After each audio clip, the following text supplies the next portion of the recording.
Yeah, good afternoon, everybody. It is still, let's see, Wednesday the 10th. Sometimes I gotta think twice here. Yeah, I just got done actually turning the compost pile here and actually piled it all up in half of it. It hasn't been turned since I put all the leaves and grass and everything in here, so I figured it was about time. Plus, as you can see by some of the white, that there's mold developing, and you want to get that out in the air, and that'll pretty well kill the mold. And it was packed down pretty good. So, but wow, it is. If you look here, yeah, it's looking pretty good. And a lot of it, of course, is all, yeah, more mold here, as you can kind of see. But yeah, and of course we are talking about composting again. It's just it's never ending for what I want to do here on the farm. It really is just like I said, it's the lifeblood of growing things here, is being able to compost. And nobody really does it here, which I find amazing, because it's actually the perfect climate to do it year round in, with the humidity and of course the green stuff and the dead stuff. It's everywhere. So between the leaves, and of course we cut up rice hay and put it in there, and then also in here is some of the pig dung, and boy, it's starting to look really good. So I thought it was a good opportunity in order to be able to show you that. Like I said, we've started a bunch of new piles here.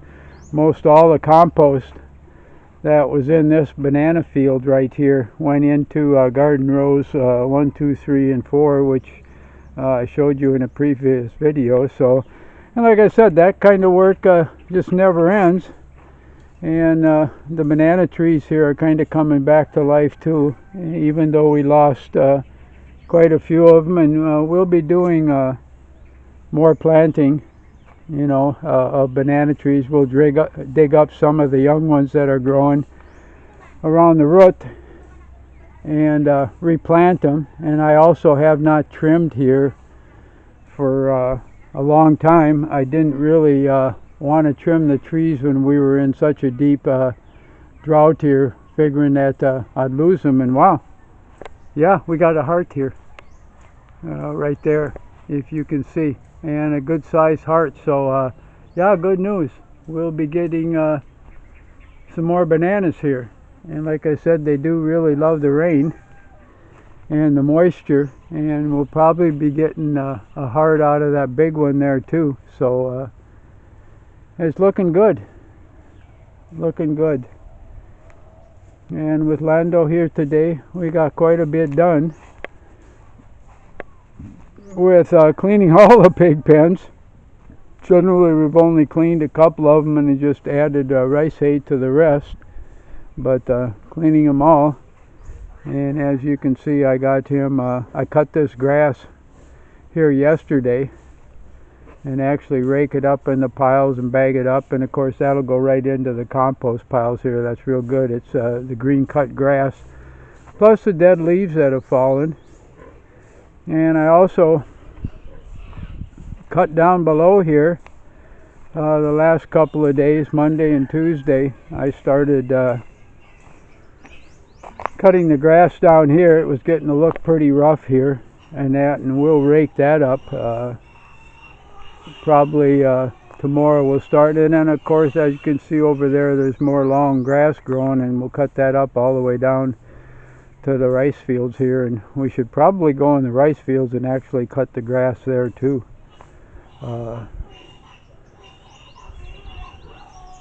That will all decompose.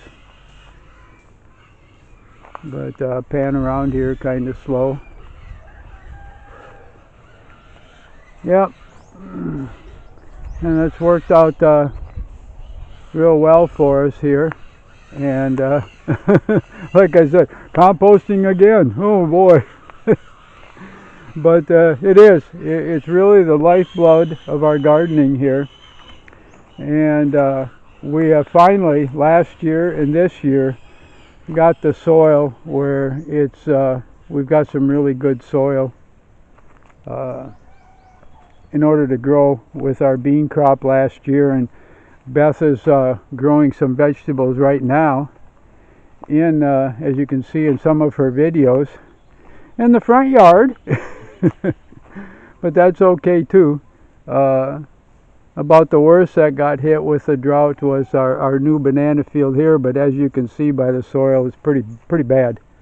Pretty sandy, pretty clay. And when I dug the 3x3 foot holes to put the bananas in, we just put compost in. So that's why. But like I said, the heat and the drought really took a hard measure on the banana trees here, but we'll do some replanting again so we can kind of get this field up and hopefully up and going again, and that, and hopefully the rain now that we're getting will continue, plus the grass will grow back. Out of all the years we've been here, I've never seen a lack of water in the drought so bad, the dry season, that it actually killed all the grass. And you can see here, pretty amazing. Yeah, I don't think many people realize, especially how bad that the drought was here. And I know people haven't had a good rice crop for quite a while, and we're kind of hoping this year changes a little bit and we can get back into the fields. And that's actually what they were doing by seeding the clouds, because Bohol is the rice production is down so low and it's not looking good. Even right now we're going to need more rain and that in order to be able to make all that happen. And of course the reservoirs are so low also. So I'm going to let you go. These videos, for the first time since I can't even remember, are loading up in about 15 minutes to 20 minutes. So that's why I'm out here making another one. It's like, wow, this is pretty crazy. It hasn't done that. Oh, jeepers. Yeah, I can't remember when. So that's always good news. So I can upload a couple extra videos and kind of show you what's going on here in the yard. And of course, there's my dead multi-cab. Haven't even tried to start it. I'm assuming that with the rings are letting oil into the cylinders and the head gasket's probably gone, that it probably won't even start now. There'll be too much oil. And I know I took a spark plug out and wow. Yeah, full of oil. And when the spark plugs are full of oil, they don't work too good. So here it sits and that, and we'll just have to wait and see. But we've decided not to repair it because the inside, the floor, the door jambs and everything are so rusted out. The driver's side door I can't even shut correctly anymore. There's a gap in there. And of course the bed is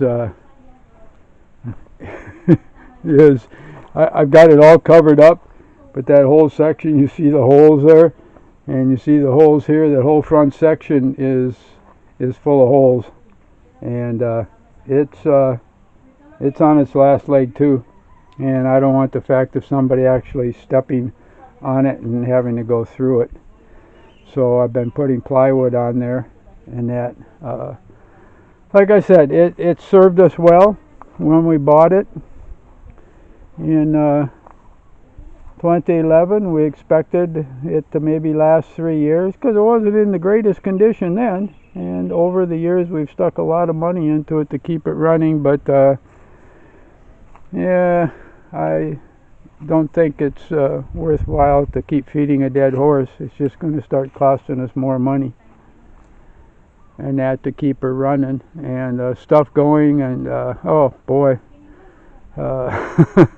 like I said, I've had her replace just about everything but the lower block and the head on it. Most everything, like I said, has been replaced at one time or another here over the course of the last 8 years. So anyhow, I'm gonna let you all go. Everybody have a good day. Like and subscribe, and I sincerely hope God blesses every single one of you.